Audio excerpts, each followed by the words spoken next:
नमस्कार दोस्तों, आज समाजशास्त्र की मास्टर क्लास में हम पढ़ने जा रहे हैं समिति की अवधारणा यानी कॉन्सेप्ट ऑफ एसोसिएशन। ध्यान रखिए, यह चैप्टर हर कॉम्पिटिटिव एग्जाम का आधार है और इसमें से 100% एक PYQ यानी प्रीवियस ईयर क्वेश्चन जरूर आता है। तो चलिए इसे बिल्कुल आसान भाषा में समझते हैं।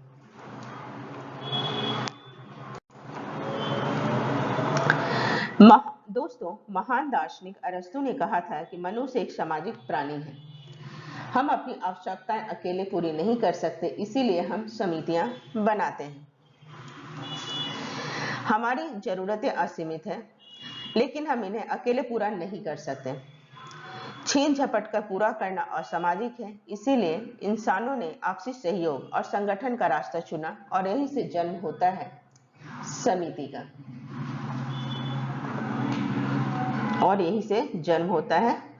का। तो आखिर समिति है क्या?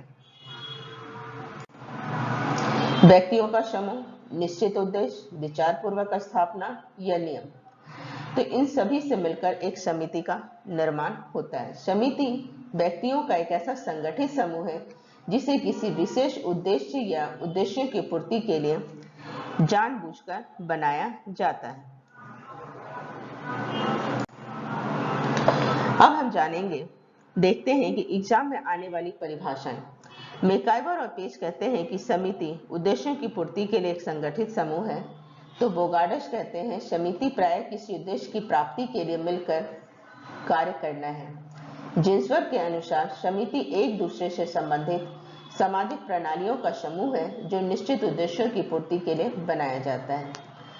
एग्जाम अलर्ट की वर्ड्स पर ध्यान दें। ऑब्जेक्टिव क्वेश्चन में यही वर्ड्स सही उत्तर की पहचान कराते हैं। जैसे मैकाइवर एंड पेज ने कहा है, एक संगठित समूह। जिन्सबर्ग के अनुसार मिलकर कार्य करना, बोगार्डस के अनुसार मिलकर कार्य करना, यानी एग्जाम पासवर्ड हो गया मिलकर कार्य करना, जिन्सबर्ग निश्चित उद्देश्य। इस तरह आप इसे ध्यान रख सकते हैं।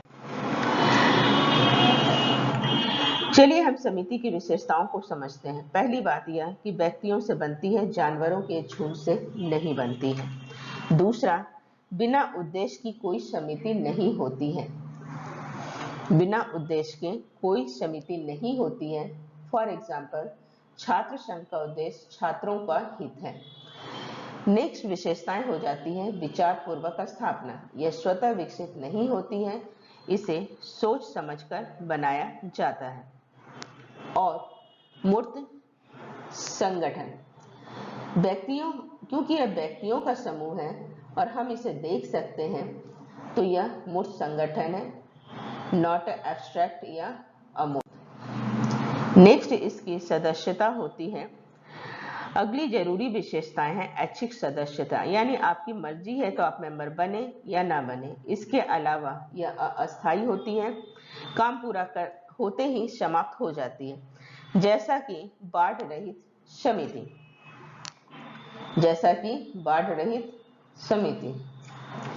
औपचारिक संबंध, इनके बीच संबंध औपचारिक होते हैं और हर समिति एक नियम पर काम करती है। ध्यान रखें, ऐच्छिक सदस्यता और अस्थायी प्रकृति एग्जाम में सबसे ज्यादा पूछे जाने वाले प्रश्न होते हैं। ऐच्छिक सदस्यता और अस्थायी प्रकृति सबसे ज्यादा पूछे जाने वाले पॉइंट्स हैं। इसी थ्योरी को प्रैक्टिकल उदाहरण से हम समझते हैं। भारत की सबसे सफल सहकारी समिति अमूल दूध के बारे में आपने जाना होगा। अमूल दूध के एग्जाम्पल से हम समझते हैं। श्वेत क्रांति के जनक डॉक्टर वर्गीस कुरियन ने इसे विचार पूर्वक स्थापित किया। किसने किया? डॉक्टर वर्गीस कुरियन ने इसे विचार पूर्वक स्थापित किया। इसका निश्चित उद्देश्य था किसानों को सही दाम दिलाना और उसके कड़े नियम थे, जैसे लैक्टोमीटर से दूध की माप करना। रिजल्ट हमें क्या प्राप्त हुआ? एक विचार पूर्वक समिति आज द टेस्ट ऑफ इंडिया बन गई है।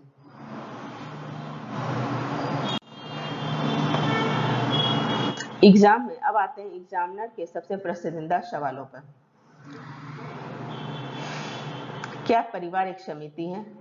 आधुनिक समाजशास्त्र में इसका जवाब हाँ है, क्योंकि विवाह एक विचारपूर्वक कृत्य है और बच्चों का पालन पोषण इसका उद्देश्य। ठीक इसी तरह राज्य भी एक महासमिति है, क्योंकि इसकी स्थापना शांति और सुरक्षा के उद्देश्य से सोच विचार कर की जाती है।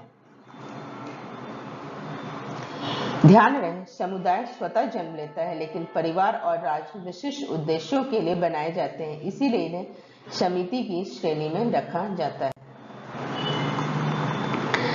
अब हम बात करते हैं कंफ्यूजन दूर करने के लिए आइए समिति और समुदाय के अंतर को हम समझते हैं। समिति की सदस्यता ऐच्छिक होती है, जबकि समुदाय जन्मस्वत निर्धारित होता है। समिति को विचार पूर्वक बनाया जाता है, जबकि समुदाय स्वतः विकास होता है, जबकि समुदाय का स्वतः विकास होता है।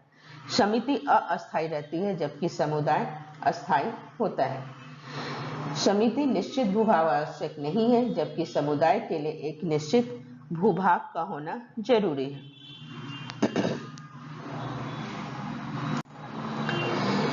मूर्त एंड अमूर्त, टैंजेबल एंड इनटैंजेबल, एक और जरूरी कॉन्सेप्ट है मूर्त बनाम अमूर्त। समिति व्यक्तियों का समूह है जिन्हें हम देख सकते हैं क्योंकि अमूर्त है, लेकिन संस्था नियमों और कानूनों की व्यवस्था है जिसे हम छू या देख नहीं सकते, इसीलिए यह अमूर्त है। इसीलिए मैकाइवर ने कहा है कि हम समिति के सदस्य होते हैं, संस्थाओं के नहीं होते हैं।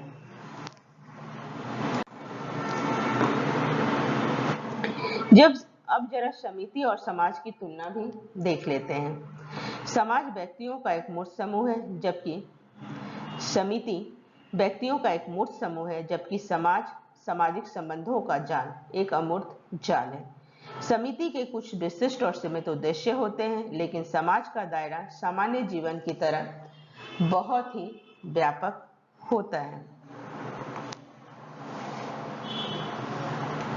सहयोग उद्देश्य बहुत व्यापक होता है, कि सहयोग पर आधारित होती है, जबकि समाज सहयोग और संघर्ष दोनों पर आधारित होते हैं।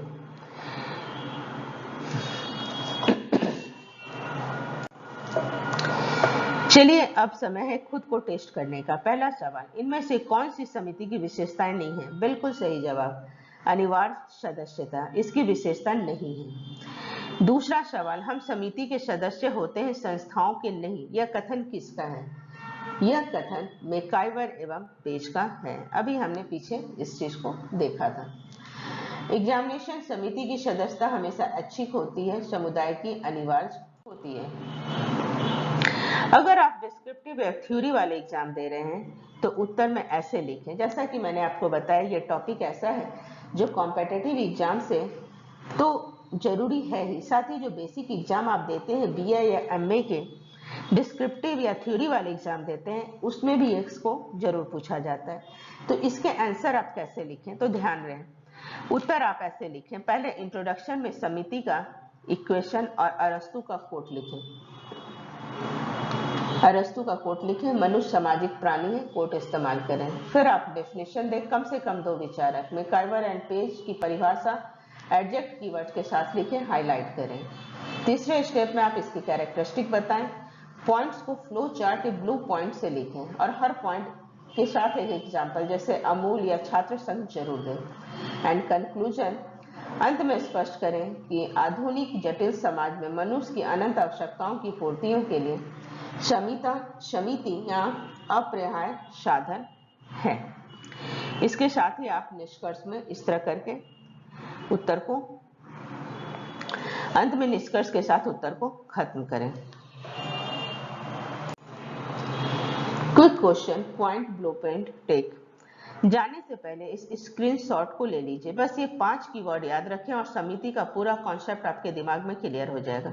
अगर वीडियो हेल्पफुल लगा हो तो लाइक और सब्सक्राइब जरूर करें। पहला है मनुष्यों का मूर्त समूह और अस्थायी उद्देश्य पूरा समिति, पूरा होने पर समिति समाप्त। विचार पूर्वक स्थापना, सोच समझकर बनाई जाने वाली। स्पेसिफिक गोल, निश्चित उद्देश्यों की पूर्ति का साधन है। एंड ऐच्छिक सदस्यता यानी आपकी मर्जी, ये समिति के 5 विशेषताएं हैं जिसको आप ध्यान रखें, जिससे पूरा समिति आपकी के कॉन्सेप्ट क्लियर हो जाते हैं। इन 5 शब्दों को याद रखें, समिति का कॉन्सेप्ट आपका क्लियर। Thank you. अगर वीडियो हेल्पफुल लगा हो तो लाइक और सब्सक्राइब जरूर करें और अपने दोस्तों के साथ शेयर करें। तो आज के लिए इतना ही, नेक्स्ट वीडियो देखना ना भूलें। Thank you.